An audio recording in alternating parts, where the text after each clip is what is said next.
లేచి సూర్యోదయం ముందుగానే చిన్న పెద్దలంతా కలిసి అడవి చెరువులకు వెళ్ళంగా పువ్వులని తీస్తామే అడవి తల్లి నేలలోన ఆడపడుచులంతా కలిసి పువ్వులని పీర్చంగా దానినొకటి పేరుస్తూ బతుకమ్మలని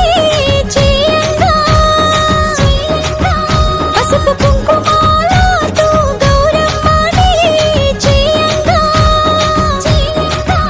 రెండు చేతుల చప్పట్లతో బతుకమ్మ చుట్టూనే తిరుగుతూ ఆడపడుచుల